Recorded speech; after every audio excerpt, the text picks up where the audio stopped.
Welcome back, Senator. Good to be with you. I'm so happy you're here. Let's get right to it. There's some big news over the weekend that everyone's talking about. We were following the race. Ariana Grande is endorsing you. So this is a big deal. Why is a 78-year-old politician connecting with all these younger voters? That is a good question. I'm still trying to figure it out. Ariana is not only a great entertainer, which she is. Yeah. We were at a concert with her in Atlanta, just a zillion people there, gave a great show. But she's doing more than that. She is a very socially conscious, politically conscious person, and she's doing exactly what has to be done. She is reaching out to young people, getting them involved in the political process, and I think at her concerts alone, she has registered 20,000 people to vote. That's amazing. And that's a big deal. It is a big deal, yeah. I know you're from Brooklyn. I am from Brooklyn as well, but I have a photo of you and your mom and your brother. And there's little Bernie right there. What memories do you have from Brooklyn that kind of made you who you are? Because we're from New York City, a very local show. Well, I grew up in a rent-controlled apartment in the Flatbush area of Brooklyn.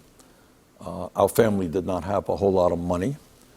And, you know, I think my politics came from the fact that our family struggled economically, you know, kind of every single day. So I got a sense of what that struggle was about.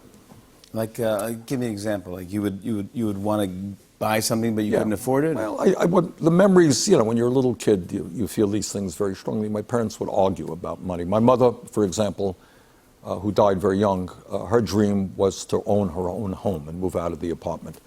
And that was a dream that she never fulfilled. So, you know, the conflicts that take place between your parents, you know, when you don't have enough money is something that impacts kids pretty harsh. And that's what's going on all over the country today. Yeah. You were like that. So when holidays would come, would you have a big holiday, or would you have a big Thanksgiving? Would you have... Yeah, I mean, it's not like we were poor, but it's just we were pretty solidly lower middle class, and money was always an issue. My other memory of growing up in Brooklyn is just being out on the streets all the time, playing punch ball and football and basketball. What was punch ball? Punch ball is you throw the ball up and you hit it. It was a Spalding. Remember a Spalding? Yeah, we lived with the Spalding. The Spalding, cost a dime, and we would...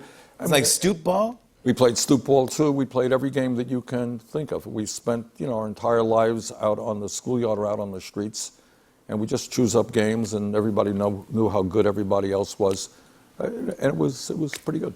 My dad has a bunch of stories of growing up in Brooklyn, and he used to sing doo-wop on the corners. That I did not do. Just saying, we have a microphone. For a reason that you would soon find out. No, we didn't. We played ball. My dad was in a doo-wop group, and he was also in a gang at the same time. And so he would sing with these guys and then fight them later that night. It was so Brooklyn. That's growing up Brooklyn. That's growing up Brooklyn, yeah. Can we talk about the impeachment? Because now we've made it through the House. The Trump impeachment, and if it goes to the next level, it goes through Senate, which means you have to get involved, which means that you're going to have to get off the campaign trail a little bit. How are you going to do that? Well, look, I have a constitutional responsibility. I swore an oath of office, and I'll do my job. I think this is a sad moment in American history because we have a president who is not only a pathological liar, not only a racist and so forth, but I think is running the most corrupt administration in the modern history of this country.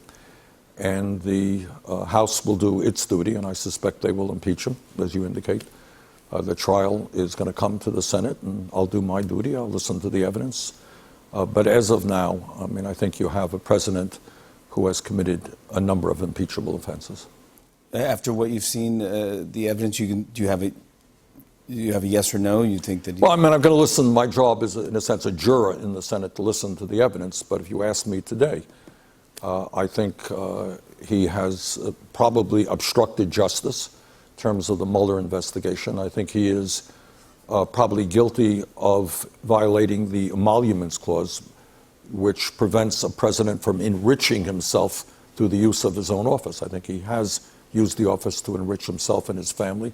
And lastly, of course, I think the evidence seems to be pretty clear that he has used hundreds of millions of dollars of military aid to the Ukraine as leverage to get political dirt on an opponent, which is also an impeachable offense.